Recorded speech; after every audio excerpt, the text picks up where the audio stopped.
Hi there, and welcome to my YouTube channel, Upcycled Adulting, where I am here to help you upcycle your real life into your best life by creating healthy habits, growing to achieve your goals, and overcoming obstacles.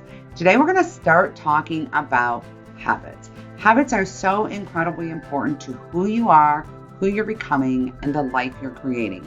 They are an essential part of achieving your goals and being able to maintain them. So understanding how to create powerful, lasting habits is an absolute game changer. But for some of us, creating habits is a little bit more challenging than for others. This can be particularly true if you're neurodivergent, like, for example, you have ADHD or autism. You may find that your habits never really become automatic. That is the case for me. So as we're talking about habits, I'm going to be sharing some of my very best tips that are very unique, something you have absolutely never heard before, about how to create habits when they don't come naturally to you, when you struggle with focus or you have a chronic illness like I do and struggle with energy, so that you can still have these consistent actions in your life that are moving the needle and making these changes. So don't forget to subscribe. You definitely don't want to miss any of this content related to habits, especially if you yourself have struggled to achieve habits. But today what we're going to be talking about is habits and identity, how habits are shaped by your identity and how they shape their identity. So I'm going to read through some blog content and share my thoughts about how habits shape identity, give you some great examples, and really help you to get your arms around this concept and what needs to happen to change your mindset and change the way that you're framing how you feel about yourself as it relates to your habits, so that you are empowered and fired up to create amazing, life-altering, lasting habits. All right, so let's get going. When it comes to habits, it's very much a chicken and the egg question to think about how your habits shape your identity, or if who you are is revealed through your habits. But thankfully, this situation is both. Understanding how your habits both reveal and shape your identity is essential to building habits that reflect who you are and also shape who you will become. So let's talk about how habits reveal your identity. Many of our habits are formed naturally with little to no effort. These habits often reveal things about ourselves or our upbringing, our culture, or our society as a whole that we may not even be aware of. They may seem to be second nature, and you might not even know that they exist. Recognizing these habits can be an excellent way to deepen your understanding of yourself. However, it's essential that we approach this with curiosity, not judgment, and that we are also mindful of the habits that are beneficial to us. So oftentimes when we think about these automatic habits, these lifestyle habits that may have come from our culture, our family of origin, we can be really hard on ourselves about the habits that we don't like and really negating of the good stuff. We tend to get really sucked into a lot of moral judgment about some of our habits, all right? So, for example, emotional eating is often a habit that comes from our upbringing. We were taught to soothe ourselves with food or to celebrate ourselves with food. And many people consider this to be a bad habit that they want to break. And they go in really hard with criticism or moral condemnation about emotional eating, that I can't break this habit because I'm lazy, or I am undisciplined, or I am unhealthy, I'm a problem. When in reality, this habit has come from your upbringing. You were taught this habit, and this habit served you at some point in your life, meaning it wasn't just about the emotional eating. There was also a comfort component, meaning you were having a hard day, so you got ice cream, maybe with your mom, and you sat and talked about your hard day and you ate ice cream together. And now the eating ice cream has become your habit, but really the thing that was so soothing to you was having that one-on-one time with your parent and being comforted, right? And so really understanding what all the nuances there helps you to understand how this has shaped you and how this potentially could be addressed rather than just beating yourself up about it. Likewise, oftentimes we have really positive habits that we've had from early childhood, from our home or our family of origin or our society.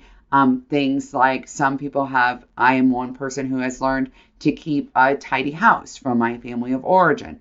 And oftentimes we just do that and we don't give ourselves credit for it. We don't think about it. Sometimes we even undermine it. We undercut it by saying, but it's not as good as it should be, right? When in fact we have this really great habit, or we have great eating habits or great social habits, or really, or there's another one that exists in my husband's family, not so much in mine, which is they're so courteous and thoughtful and always remember to send thank you notes. And that's just an automatic thing that they do, but it was something I really had to work at because that isn't a habit from my family of origin, right?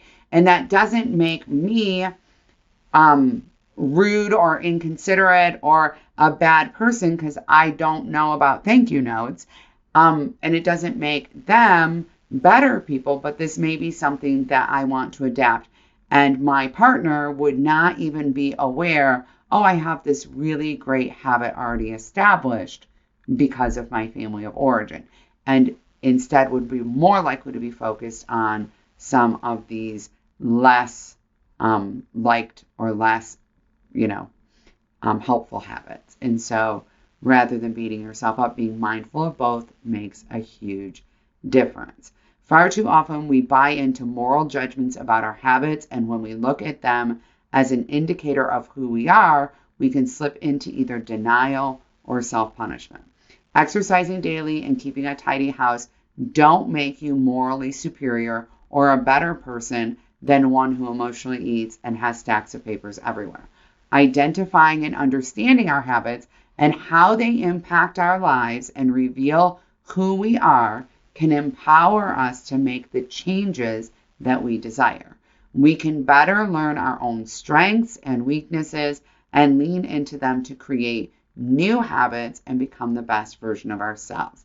When we get curious about our habits and truly curious, we find ourselves more able to make the adjustments we need to create the life and the identity that we want. And we can do so in a compassionate and loving way instead of in a brutal, self-punishing way. And that brutal self-punishing thing, I have to tell you, is going to create more stress, which is going to push you more into engaging in some of your less healthy or less preferred habits. So what we really want to do is be focused on curiosity and kindness towards ourselves and just identifying where this habit came from, because the things that we do shape who we are, right? And also who we are shapes what we do. So if there's things that you're doing that you're like, why do I do that? I really want to get rid of that habit. Understanding where that presented in your development as a person will also help you understand how to uproot or replace that habit, which is really vitally important. So let's talk about how habits shape your identity. When you do the same thing so often that they become almost automatic or they're consistent parts of your life, you begin to change who you are.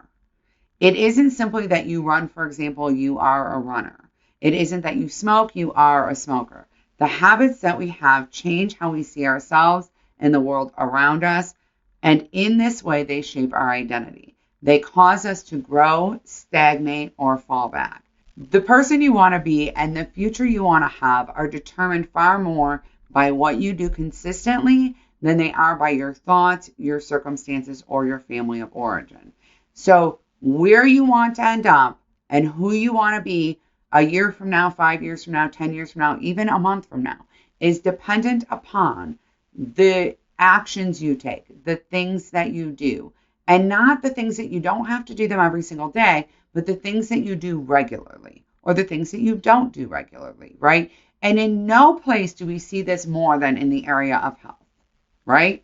If we are emotionally eating Oreos and laying on the couch and smoking cigarettes, that will very much impact who we are a year from now, 5 years from now, and 10 years from now.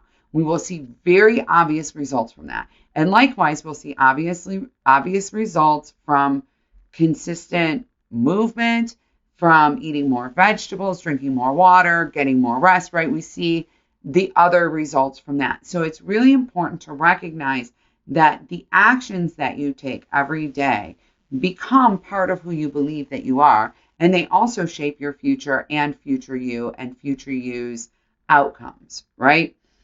Now, one of the things that we tend to struggle with is oftentimes we will define ourselves by our unhealthy habits, by things we want to get rid of, saying things like, I'm a smoker, but we will withhold identifying ourselves based on our consistent actions when it comes to positive things. And oftentimes, in that case, we wait for some outside validation to tell us we really are that. And what I mean by that is things like writing or art or other pursuits we may have. Just because you're not a published writer doesn't mean you're not a writer. Just because you don't support yourself with your art, or you even have never sold a piece of art, doesn't mean you're not an artist. If you are engaging in it regularly, that is part of who you are.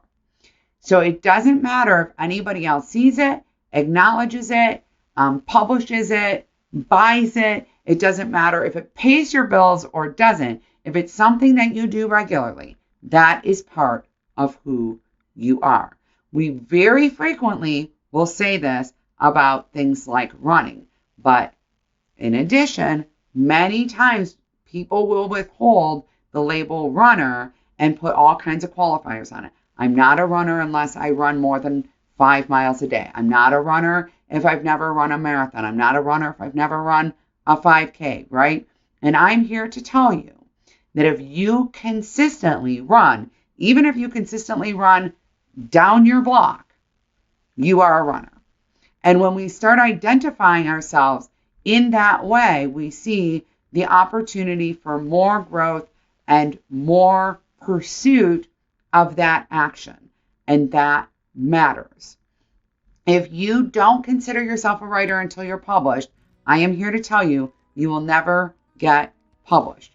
Because believing that you're a writer because you write regularly is what will inspire you to continue to write regularly. And that's what you have to do to get published, right? So it doesn't matter what that outside validation is. It doesn't have to be done every single day. It doesn't have to meet these specific checkpoints, right, to count. The things you do regularly are part of who you are. They're part of what will create the future you and your future life. And that is absolutely essential to know so that you can start taking pride in some of these actions you're taking, but also to remember, again, what we talked about at the very beginning, that some of the actions you're taking are part of who you are because they're part of your childhood, how you were raised, things like that. And this is not condemnation, right? We don't need to condemn ourselves for our habits. And we also don't need to think that we are superior because of our habits. But acknowledging that that's what shapes who you are now and who you will become, and making the necessary adjustments will help you pursue your goals, achieve your goals, and build the life you want to build. At the end of the day, the truth is you are what you do. We often forget that we are what we do. Sometimes we define ourselves by external validation or proof, while other times we embrace traits that have fallen away. It's a curious thing that we consider a person who paints houses for a living a painter, but one who paints landscapes on a canvas isn't unless their art is being hung in a gallery or being sold. Clearly, both are painters, and one is an artist as well. It is also curious that we will call ourselves kind while consistently treating those around us with disregard. If you don't consistently behave kindly, you're not kind. At the end of the day, you are what you consistently do. And we all have areas where we can grow and improve what we're doing to become the person we've been longing to be and build the life we've been dreaming of living. Don't forget to subscribe to my channel. I'll be digging deep into habits, how to create them, how to break them, how to make them last a lifetime, and how to make them make the difference you want them to make. You deserve to live the life that you've been dreaming of. You're absolutely amazing, and I believe it. Bye, everyone.